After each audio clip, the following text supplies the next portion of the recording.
Hello and welcome to another exciting session of Informally Formal. Today we go across oceans to the Silicon Valley in the United States of America, a country that I know a thing or two about, having spent over 25 years there. So we will be talking to the CEO of Ascend Technologies. His name is Kawser Jamal, a Bangladeshi-American that I'm very excited to have this conversation with today. So without further ado, a very warm welcome to you, Kawser Jamal. It's good to have you on our show. Thank you. Thanks, Akber Hakim from Informally Formal show to invite me here. Being here is a pleasure and a privilege. Absolutely, Kawser, it's a pleasure. When I see someone, a Bangladeshi-American, doing as well as you are doing, Kawser, it gives me, needless to say, it gives me tremendous amount of pleasure. It's about time that we make a mark for ourselves in United States, right? So, Kawser, it is indeed a pleasure. I'm going to go right into my first question. First and foremost on my mind, Kawser, is the U.S.-China trade war. And I wanted to ask you, how does that impact the space that you're in? How does that impact that space, the technology space, the software space in America? Please, over to you. The inclusion of China in the ecosystem of technology is like wrapped so highly that you cannot take them out of the equation. You cannot. So definitely it takes a lot of toll. The thing that has started with our previous, now that we are in January 2021, there's a new government also coming, but initially the ecosystem has been hurt, just to let you know, with the trade war. And if we do not come to an amicable conclusion or amicable resolution to the matter, it will hurt the industry a lot, okay? Talk about 5G that is coming right now, okay? We have Huawei, another company that got pretty much bogged down right now. They, with all this impact and all these trade wars, they're not being able to do much stuff. So those things need to be looked at by the bilateral agreement, and there's a look at by the committee that oversees all that. Definitely, China plays a very important role, because no matter how you do, you build all the software, but the hardware has to be built. The software runs on the hardware, okay? So the hardware part, US is away. I'm not gonna tell that we are very big in hardware manufacturing in the US, and we can build the best software in the world, but we need the hardware. So that's where the China comes in. The hardware part is, for the most part, America decided to farm that out a long time ago. So we need to have a happy marriage between software and hardware for things to move forward. True. Absolutely right. True. Let me move on to my second question. And just for my audience, I want them to know that the reason I'm talking to you, Kawser, and he's the CEO of Ascend Technologies, one of the first companies I might mention here that has bought their own facilities, as a matter of fact, in the heart of Silicon Valley. So it is indeed my congratulations to you, Kawser, and Thank you. Yeah, I wish you Godspeed, and you'll take the name of Bangladesh far and to greater heights. So anyways, Inshallah. Let me move on to my second question. The whole hoopla about H-1B visa, and tell me, how do you think, how important is the H-1B visa in keeping America competitive? Over to you, Kawser. I would say, Akbar, it is very important for H-1B visa to continue and keep a competitive age advantage for American technologies domain, because we have to understand technology is global. So the resources are also global, okay? So when the resources are global, you do not have all the resources in America. So we have to depend on H-1B.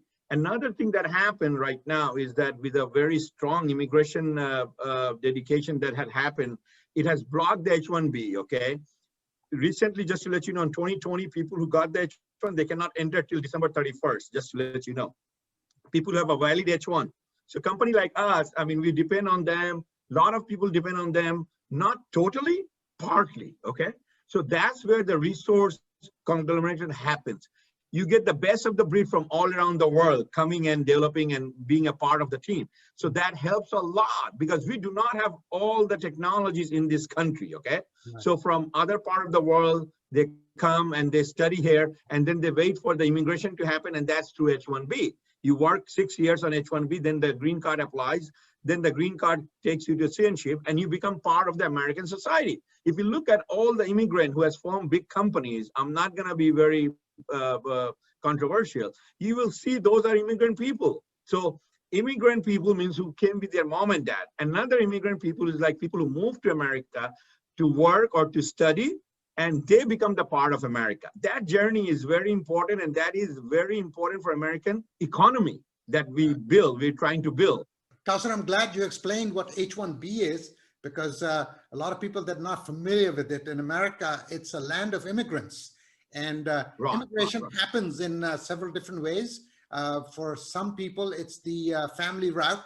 If you're married, your spouse or your brother, sister, your parents, what have you, or your children, that's one way, the family route. But then from a job standpoint, if you graduate, then get a job, then H-1B visa, and then from there, permanent, what they call the green card, the permanent residency. Kawser, let me then move on to, because our show, even though we talk about a few global subjects too, but you know, it centers around, we want to take Bangladesh and the dream of digital Bangladesh and everything. We want to help play our part in taking Bangladesh forward. So now, I must say to you, I am very grateful to, in any government, in any endeavor, there are always shortfalls. So I tend to concentrate on glass half full rather than glass half empty. So in looking at Bangladesh, one of the greatest achievements, I believe, and last year has proven that to be the timing was so amazing, is when the current government came to power in 2008. One of the mandates was Digital Bangladesh, as you very well know, I'm sure, Kawser. Right. And that vision, that drive is the reason why we didn't fall flat on our face in the face of the pandemic. You know, I went a little long-winded on that because I am just so very thankful that our Honorable Prime Minister had that vision to where we are where we are today. And of course, the young minister, Pollock, does a fabulous job, man. He is like an Energizer bunny. He's got so much energy. And of course, our honorable advisor, Shajib Joy, in his vision as well. But nevertheless, my question is, you looking in from the outside and from the seat of technology, you know, that's America, that's Silicon Valley. What's your take? What should Bangladesh be doing differently in our digitization or in our digital journey? Over to you, Kawser. Thank you. Thank you. Before that, I want to honestly say that the people that you have thanked, they do deserve a very big thanks from us, being honest. And with the Prime Minister, another very important person, that's her son, Shajib Joy, he could be called the architect of digital Bangladesh, being honest. I mean, I give credit where it's due, okay? And we respect him. I was part of that too, being honest. In 2007, 8, we had done shows, Jacob Javits Center in New York. We brought 28 companies from Bangladesh. That was the first time, and Shajib Joy was there. And I was looking at the vision. I was very excited at that time. And that's how things were, the way he architect things happen. Because we have to give respect, because he was living in digital life, right? He was in US, educated in US, he's seen the thing, okay? And then he articulated his vision to Bangladesh. And that was the thing that was happening. One thing I would say, that the joining of the submarine cable through the current government that happened at that time, that was a key to the success, okay? And 2015, I even met Shajib Joy in Silicon Valley. He was here for a TICON, where BASIS, Bangladeshi Software Association, they had a program. And I met him and I was thanking him. And I said that we will look forward to building Infosys and SCL and Tata from Bangladesh. And he said, please, you guys take over and do. You guys are young generation. I really inspired by that thought, making sure that we are doing it. And just to let you know, we are part of it. Akber bhai, Junaid Ahmad Polak bhai had came twice to Bay Area, and I was part of them Tina Zabin is our friend who is with the ministry right now. She works. She's from Bay Area. So Bay Area people are always involved. We got to give that credit, okay? Our mind is always involved in the digital Bangladesh formation because we are soul-heartedly involved in Bangladeshi process, okay? Going back to, yes, definitely, if the digital Bangladesh would not have happened during this pandemic, the country would cripple. I'm telling you, it would have been crippled like anything. The banking industry, the education industry, the wheels of economy would have stopped. But due to good planning, we were able to sustain.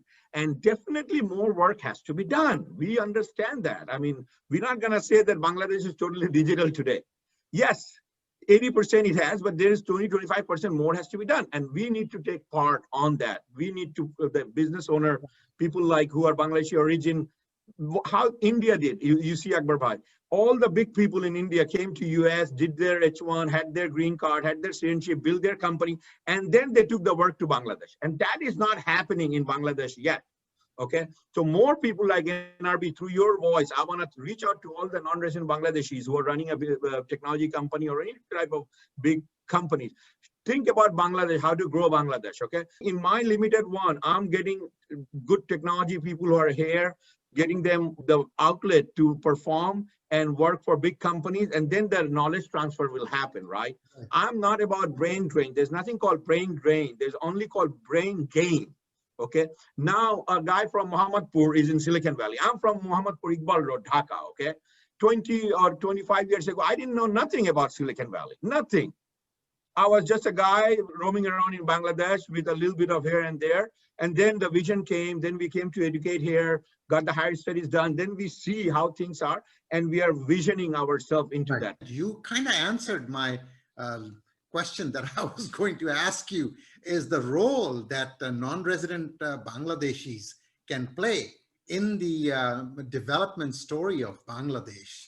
And I'll tell you my own experience. And again, I'm the guy who's always looking at the glass as half full. But there is, I wish, if the mindset were to change a little bit more accommodating, because somehow, you know, after having spent quite a few years in America, when I came back, I also got the feeling that, you know, people looked at me and said, he's returned from America, so he's going to have his American mindset. What does he know? Well, you know what? I'm sorry to say, but, I'm from Bangladesh. I grew up in Bangladesh. Bangladeshi blood runs in my veins. So yes, I know Bangladesh very well. I understand Bangladesh.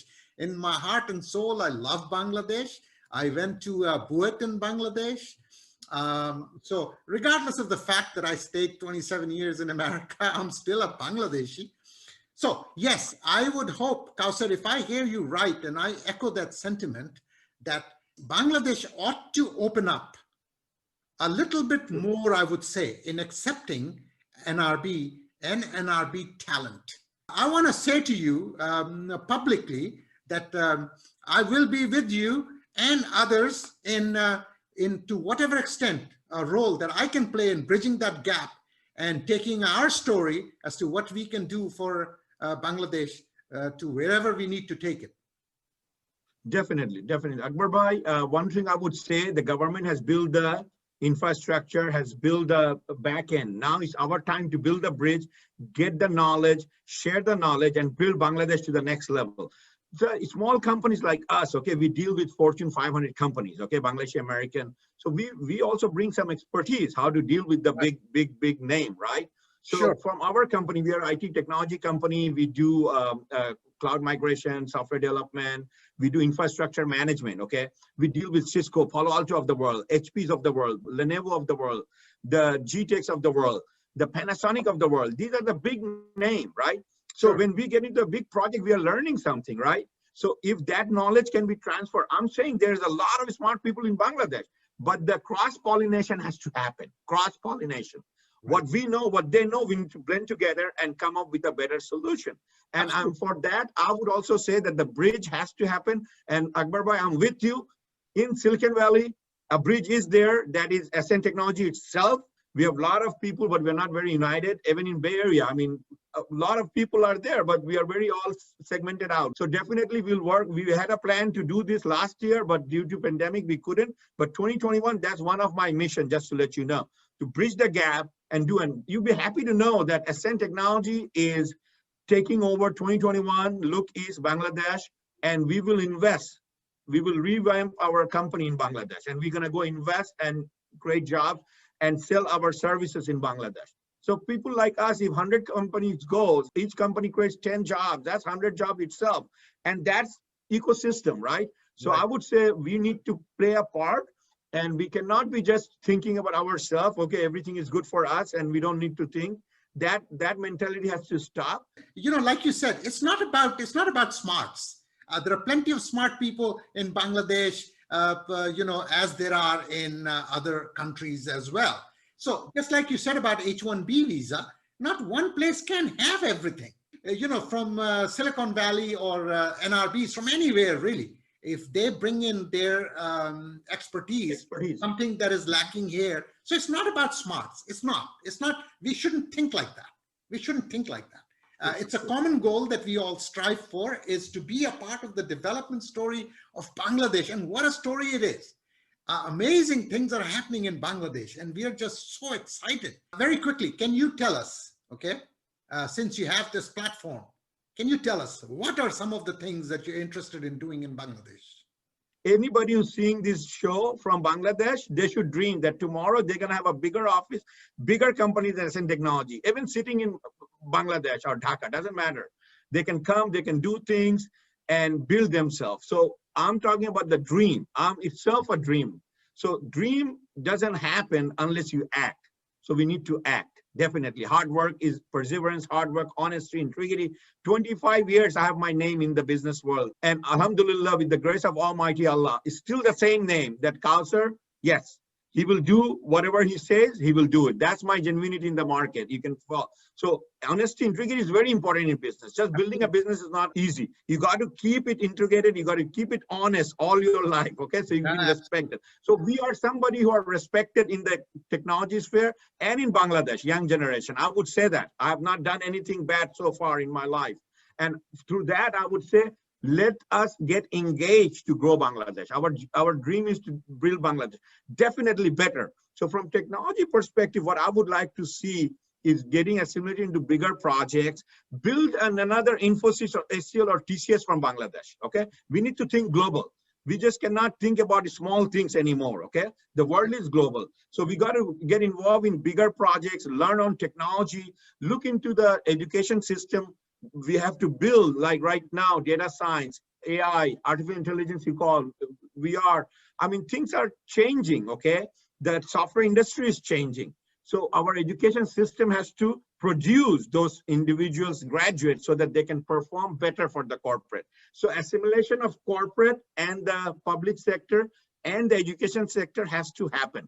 Otherwise, you will produce some people from the university and the corporate needs are different. Then we're not going to have a success. So I would say let's NRB's companies who are working, and we have an office in Dhaka that we want to revamp, and I'm reaching out to people how to build a company to the global scale in Bangladesh. And I need expertise from Bangladesh. Even I reach out to you, Akber, right? That I'm looking to grow in Bangladesh. I'm looking for more people to grow and join so that we can build the bigger companies in Bangladesh. There's hundreds and thousands of Kawser Jamal in out of Bangladesh who are Bangladeshi origin, who are from Bangladesh. If we all go in and we get some help from the government, that government is doing a lot of right now, digital park and software park. If we can get some help that already been there, and if we can fine tune those process, I think there will be a lot of investments in Bangladesh in this year. And 2021, I mean, should be a new year for Bangladesh. Kawser, I'm glad that we, at the very onset of 2021, I'm having this dialogue with you. I guess we should leave it on a positive note. You know, to my audience, it was what a pleasure to have Kawser Jamal on our show, and a success story from the heart of Silicon Valley in the United States. And of course, we are looking for many good things to come out of, let's say, this discussion. You know, this may be the beginning of something between Silicon Valley and the digital aspirations of Bangladesh. With that, I would like to thank you very much, Kawser, for joining us today. And I'd like to thank our audience for joining us with an invitation for you to join us for our next session. I leave it right here. Sign off. Thank you. Thank you so much, Akber bhai. Stay safe Thank you and so stay much. well. Bye-bye.